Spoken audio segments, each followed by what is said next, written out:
What's up everybody, Matt Maran here for another weekly update. So there's lots of exciting news to go over here this week, and arguably the most exciting thing this week was actually the new Civic Type R that was fully revealed, and I did a separate video on that a couple of days ago. In case you missed it, I will link it above. You can go watch that, but also if you want to, I believe it should be in this playlist, so that once this video is done playing, if you watch till the end, it should automatically play that video next. So stay tuned for that if you haven't seen that yet.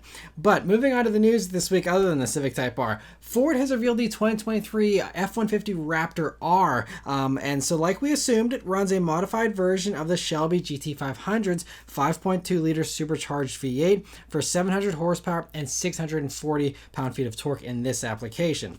That means that while it lost 60 horsepower compared to the GT500, it did gain 15 more pound-feet of torque, and Ford says it moved the power curve lower in the RPM band to make it more suitable, for a truck.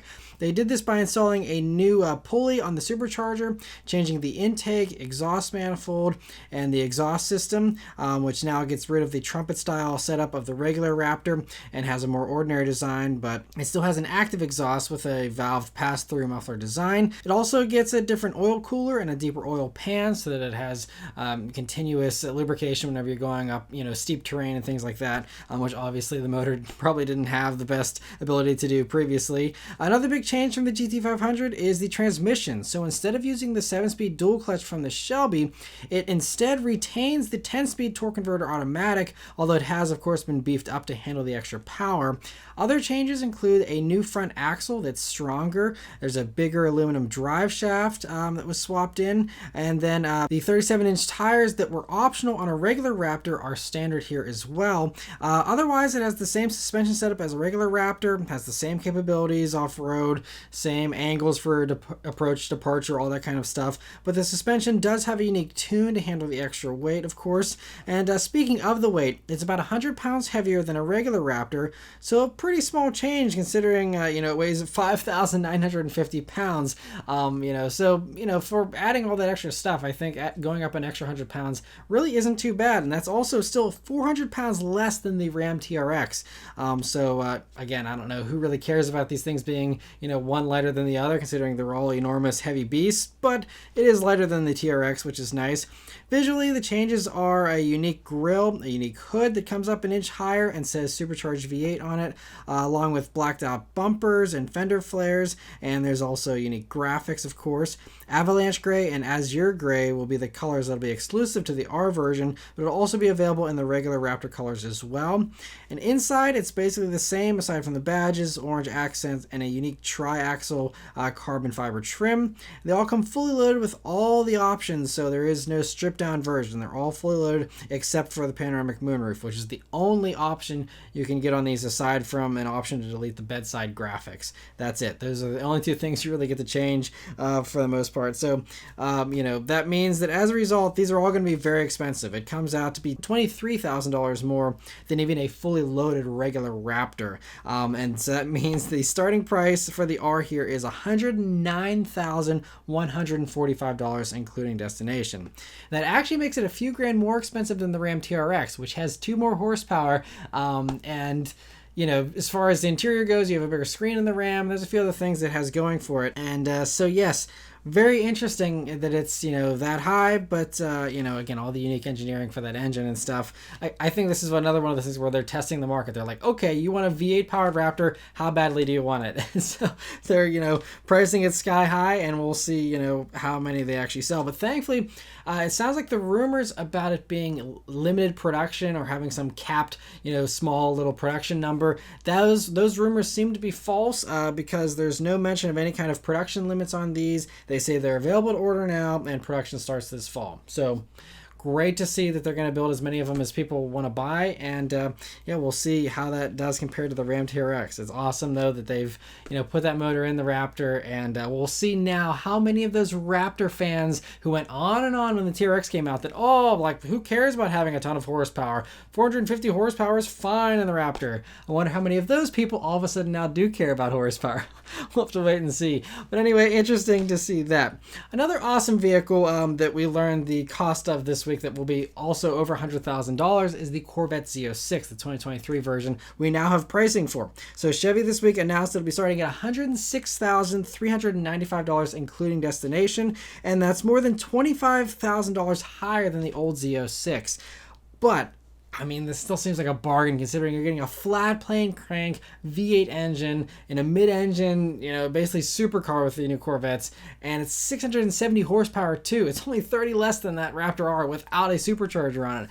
Just like a marvel of an engine. And so, you know, 106 is very reasonable. Now, that is for a base 1LZ trim. So basically the trims mirror the same as a regular C8 Corvette. So the same kind of equipment levels and all that kind of stuff. So if you jump up to a 2LZ, those start at $115,595. So I mean, $9,000 more, but that gives you all the nice luxury stuff you might want, like a head-up display, heated and cooled seats, heated steering wheel, Bose stereo, navigation, all that kind of stuff. But again, it's nice they're giving you a stripped-down version. So if you just want that amazing engine, and you know you want to just get a base model, they're still really nice on the inside on a base model too.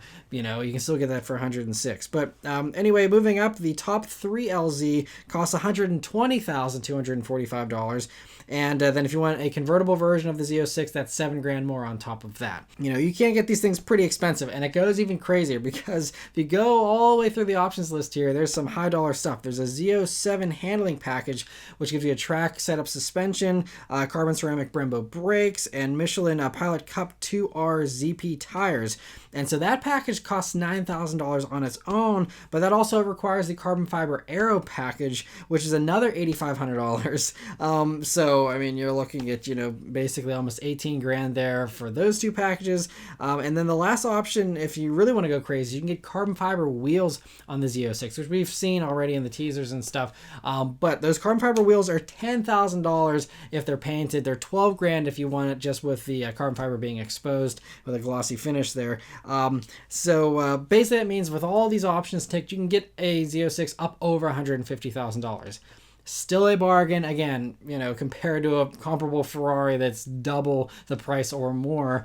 And, you know, even, you know, obviously none of these things are going to sell at MSRP, sadly, because of the world we live in of, you know, just everything is in super high demand, even supercars like this. And so as a result, you know, I'm sure these things will all be marked up to $200,000 at least. But, you know, even, I mean, I will never justify a dealer markup, but the value proposition of the Z06 is just so strong that even if you did pay some kind of crazy markup for one of these things, you know, if it's still half the price of a Ferrari, you're still coming out ahead in my mind compared to, you know, buying one of those Ferraris or something, which, by the way, don't even have the naturally aspirated V8s anymore. So, I mean, it's just, you know, they just hit the ball out of the park with this Z06. Just, you know, even with the pricing, yes, it's the first Z06 that's six figures, but it's worth every penny, I'm sure. Hopefully I'll get to try one out at some point. But anyway, yes, so if you're one of the people that wants to get one of these, ordering opens July 28th, and production starts in September for these. So great to finally get the pricing on the Z06. The other big news from Chevy this week was the debut of the 2024 Blazer EV.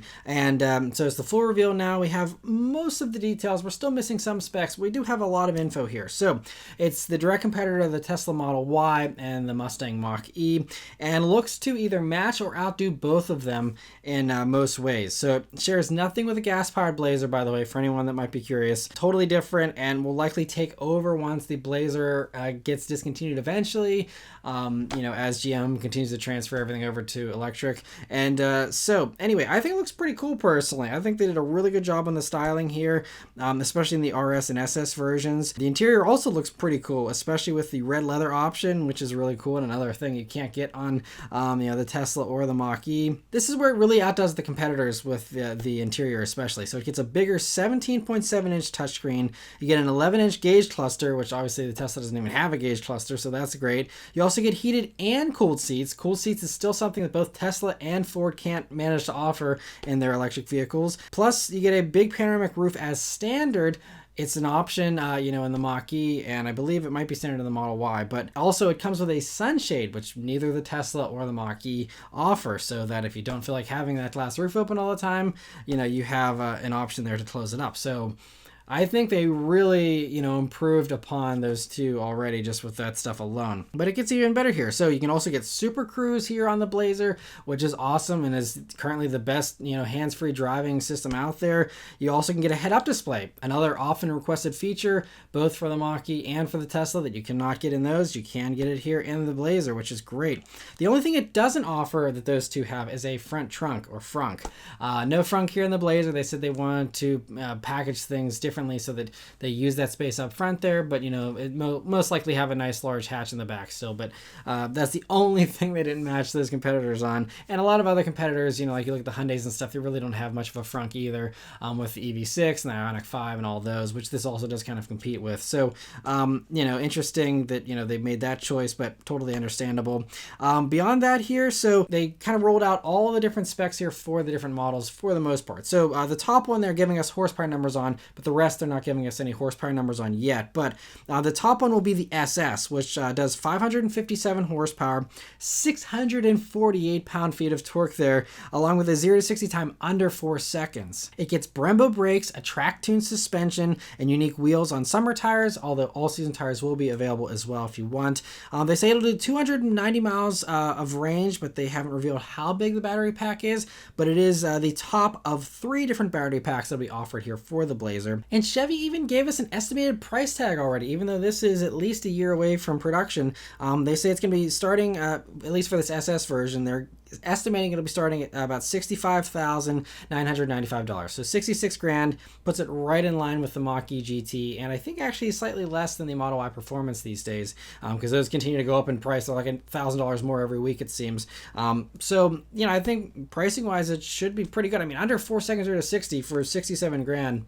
Pretty solid, performance for the money. So other trims that are going to be offered are the 1LT, 2LT, and RS. The RS is the one that gives you a sportier look that's closer to the SS. You get the illuminated bow tie badge and the sharper grille and all that. But the ordinary ones we have some info on as well here. So the base model comes with front-wheel drive and a single motor. There's no power ratings for that one or any of those other Blazers yet, but that one comes with the smallest battery pack that Chevy does say will be doing about 247 miles of range, according to their estimates. And that'll be starting around $45,000. Next is the 2LT, which unlocks the option for all-wheel drive and a bigger medium-sized battery pack that can do 293 miles of range, supposedly, and that'll be starting at $47,500 roughly, before you add the all-wheel drive and the bigger battery. Those two things will increase the price and likely by a good chunk. I believe it's like $5 grand more for the extended battery in the Mach-E, so expect these to get a lot more expensive. But the most interesting one is the RS, which is really kind of crazy. So it starts at $52,000. That also starts off with front-wheel drive, but that does come with a medium battery pack as standard. But it's one of the only cars I've ever seen that offers front-wheel drive, all-wheel drive, and rear-wheel drive. So you can get any setup you want, which I think would be really challenging from an engineering standpoint to engineer a suspension that handles well both for front-wheel drive and all-wheel drive and rear-wheel drive, which really would be a polar opposite from front-wheel drive as far as how you want to tune things. That I feel like it'd be hard to just do simple suspension tuning just to even overcome those changes and differences. But they're going to offer all three. So a rear-wheel drive RS gets a stronger motor than the front-wheel drive version, but it's still obviously two-wheel drive.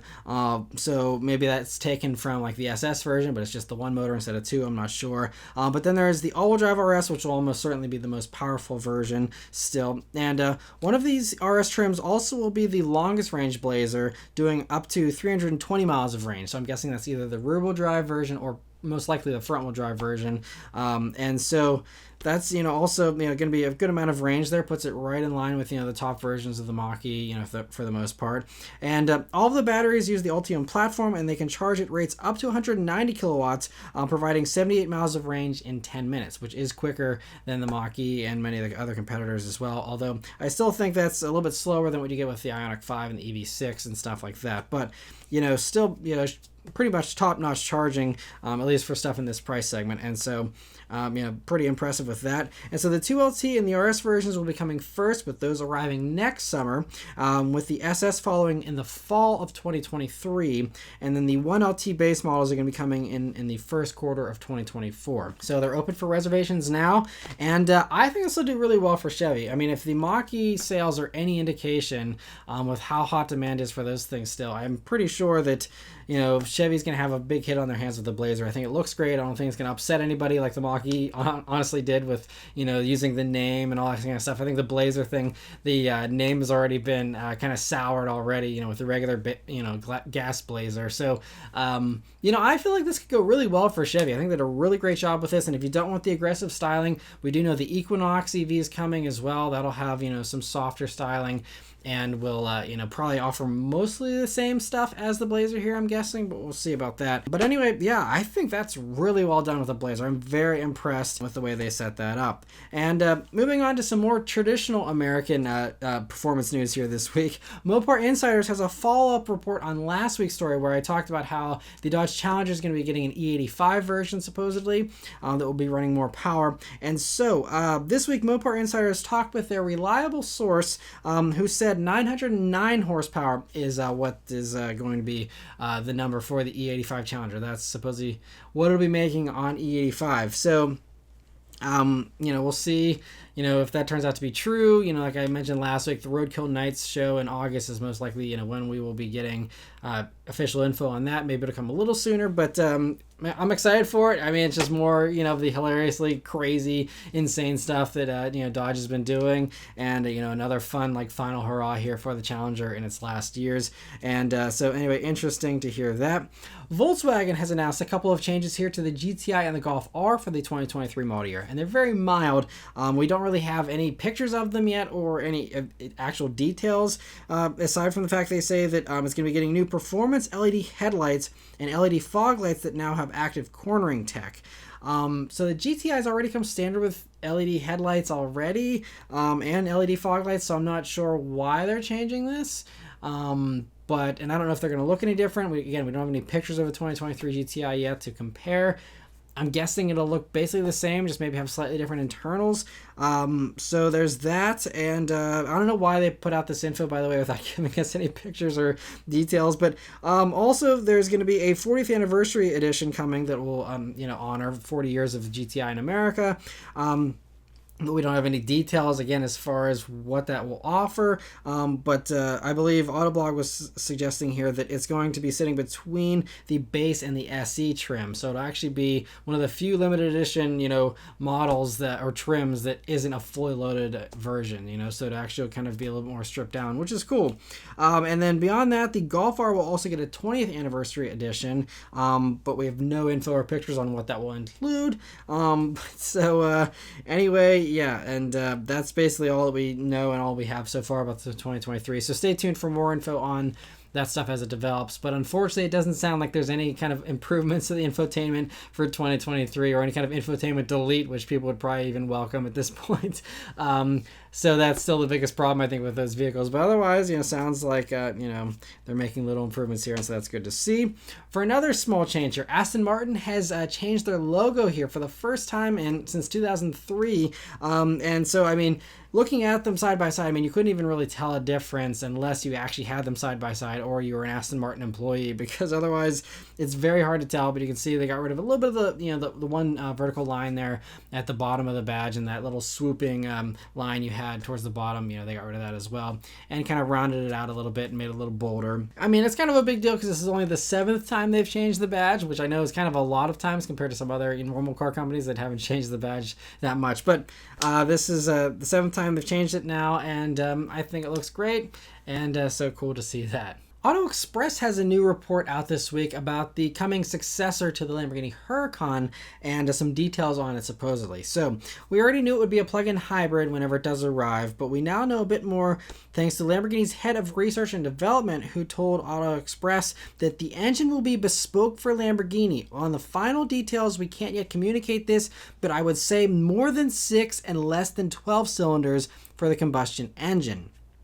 So obviously that leaves a lot to be interpreted, but it's great to hear that it actually will be bespoke. And so beyond that here, Auto Express has sources that say it could be something totally actually unique to Lamborghini, and then it could do over 850 horsepower. Now that again is the engine combined with the electrified component, but we're still talking about a very potent engine regardless of how many cylinders it has. And so just keep in mind, though, that the word bespoke has been stretched a lot, in the past few years here especially. And I believe they even called like the Urus's Audi, twin turbo V8 as bespoke for Lamborghini because it had a unique tune on it or something, so it could still very well just be that it's going to be some type of, twin turbo V8 from Audi or something. But it could be something truly bespoke. I mean, the Huracans sold really well.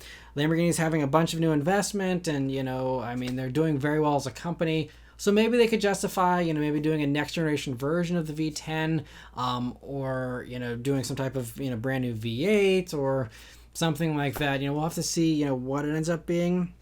But it's either going to be 8 or 10 cylinders. So that's really the only mystery there. But I hope it is bespoke. It would be really cool to still have something with a really high red line, have something really special and great sounding and not too muffled, with turbos and stuff. But we'll see what they end up doing. And so whatever it ends up being, the report suggests the new car could come as soon as next year, which I'm a little skeptical about that because we know the new Aventador successor, I believe that is supposed to be coming towards the end of this year or maybe even not until early next year. So, I feel like that's going to be the big news. Lamborghini is not going to want to rain on that parade by having another separate, new reveal of a brand new car that's, hasn't been new for 10 years again. I feel like they'd want to space it out a little bit more. So we'll see, but maybe if they're ahead of schedule there, they want to just blitz the market with, 2 brand new awesome supercars here in the same year, that would be awesome as well. So we'll see what happens there. But it'd be great if they're ahead of schedule. The more new supercars out there, the better, even if, there's tons of them these days. Still always exciting to see. And one Volkswagen Group project that seems like it is actually behind schedule by a lot is the whole Project Artemis that Audi's been working on. So German publication Automobile Woche claims that software issues are so bad that all the vehicles planned for this platform could get pushed back by a year or more. Some of the things are going to get pushed back a couple of years here. So the first model that was supposed to arrive in 2024 was a production version of the Grand Sphere concept, but that now won't arrive until either 2026 or 2027. And so it's just software stuff. That's been the plague of Volkswagen here recently. It's just software issues have really been messing them up. That messed up the ID3 launch, the ID4 stuff. I mean, they're really struggling with software stuff at Volkswagen for some reason. And so that's kind of one of the problems here. They say that because of that, it'll also mess up other launches of stuff that's also on like different platforms. So like the PPE platform stuff, like the Audi Q6 e-tron and Macan EV, supposedly those will also get delayed a little bit because that's, I guess, bleeding into their software getting delayed or screwed up or something. So they say that at least one insider told the publication that the software is still missing on the Macan EV. They've been driving around, so they're functional. They're doing something with them, but apparently the software just isn't there yet. So I'm not sure, what the deal is behind the scenes with all that. But they also say this is also going to be pushing back Bentley's electrification plans, because I guess this is a domino effect of everything gets screwed up if things start falling behind schedule. And so they're now saying that, Bentley still is planning to have one EV by 2025, but their plan to convert the entire Bentley range to electric by 2030, they say, is looking doubtful now. So sounds like a very stressful time to be working at Volkswagen. It's like, man, it's all kinds of delays and rough stuff here, supposedly. So that's unfortunate, but it isn't all bad news because right alongside that here, Porsche chairman Oliver Blume this week gave an update on their long-term platform strategy, possibly maybe even trying to counteract, these recent reports and rumors. And so as far as Porsche goes, it sounds like things are still going well. They confirmed a couple of things that are coming. So first off is a larger luxury electric SUV that will be arriving, that will be positioned above the Cayenne, and that will be coming after an electric version of the Macan, which is also coming. So electric Macan's coming, Cayenne's getting electrified as well, and then this thing's coming. And so the Macan and the Cayenne, I believe, will still be on the PPE platform. This is going to be on a new platform called the Scalable Systems Platform, or SSP. And then this SUV will be using a sport version that Porsche will be taking the engineering lead on for that version of this platform. Because that SSP platform will also be used on regular Volkswagens and stuff, so nothing super high-end aside from, again, this sport version of that platform that will be, I guess a little bit more high-end here. And so beyond that, though, in addition to that, platform and stuff, the platform will also be used for a next-generation Taycan that's on, this new high-end platform, and also a new electric Panamera they confirmed. So they're confirming new Taycan and new Panamera are going to be sold alongside each other. A lot of people assume Panamera is going to be going away here once they phase out, that, whole gas-powered, segment of Porsche. But sounds like, I think there certainly is room, because Taycan is kind of small. It doesn't really have much of a back seat. It's not, the great four-door, Grand Tour, like the Panamera is. So I think there's certainly room to have the Taycan be its, small little sporty, four-door thing, and then also have, a larger four-door with the Panamera that's still electric, but, softer, more comfortable, not focused on, the kind of performance the Taycan is, at least as far as handling goes. And, so I think that really makes sense, and I'm glad to hear the Panamera is going to be sticking around.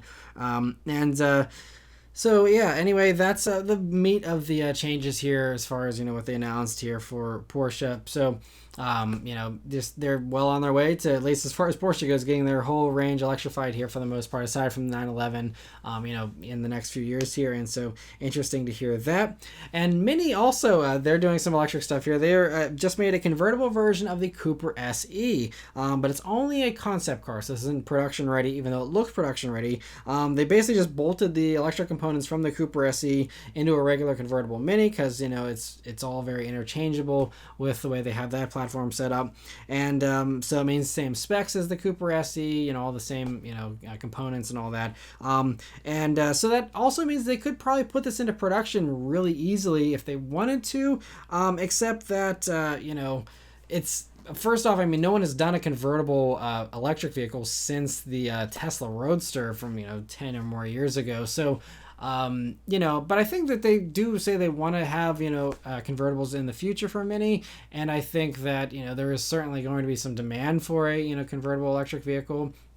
And so, maybe they'll be the first to do it here. We'll see. But we also, the other snafu here is that, the Cooper is about to end its life here pretty soon. We'll have a new next generation version of the Cooper that has already been spied, and we've already seen it without camo on and stuff. And so that should be around the corner as far as its official debut. And then I'm assuming, if that's going to be coming very soon, there's no reason for them to build this old, Cooper electric, convertible version for only a year or two. So, I'm assuming that this just kind of gives them a show of intent that they will eventually, do an electric convertible version of the next Mini potentially, which would be great. And so, yeah, and Mini has said in the past they are committed to convertibles, so that's awesome. They're going to keep it around, even though I'm sure the, volumes are tiny on these things. But hey, I'm glad they're sticking with it. I think it's really fun to offer a convertible Mini, and so great to see that.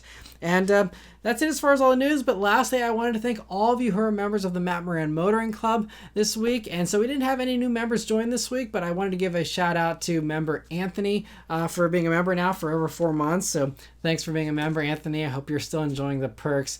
And yeah, if you're also anyone else who's interested in becoming a member of the club here, you can join. There's a join button here on the video page and on the channel page. If you're watching this on a computer, there's also going to be a link in the description as well if you'd like to join. But I really appreciate all the support from all of you who are members, and stay tuned for more updates here very, very soon. And also, most likely next weekend, not this coming weekend, but the following weekend at the end of the month here, I'll most likely be doing another live stream again, probably on Saturday afternoon this time. So stay tuned for that, where of course members will get priority answering in that live stream. So anyway, thank you all very much for watching. Let me know your thoughts on all this stuff in the comments below. I'll see you guys in the next one. Take care.